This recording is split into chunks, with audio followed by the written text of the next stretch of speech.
Presented by Adishakti Films.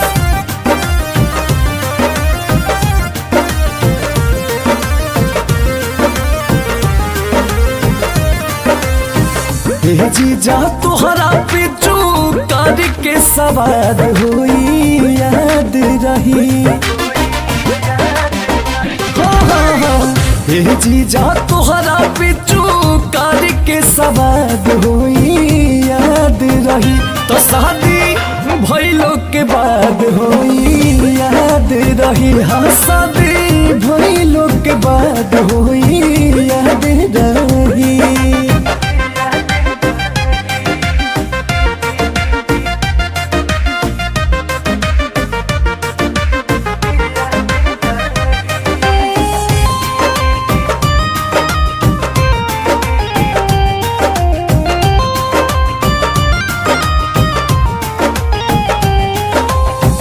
दिला तू जतान से निमान चीज नाप के भर होली राखब अपन को रवे में चाप के।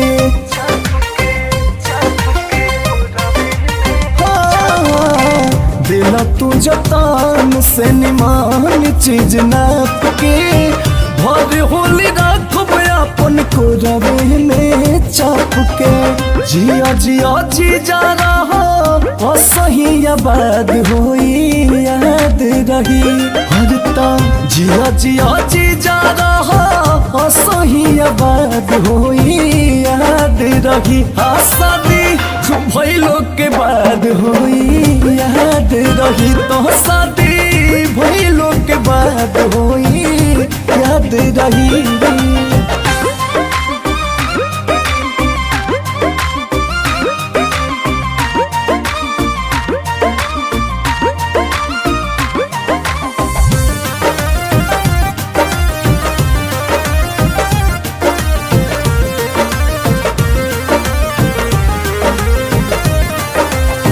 बारह महीना मन रही मोर खुश हो। जीजा हो कस तोहरे लेखा गर्दा अंकुश हो। हाँ, 12 महीना मन रही मोर खुश हो। जीजा हो कस तोहरे लेखा गर्दा अंकुश हो। होलिया में हमारो पूरा ही दिल साथ होई याद रही।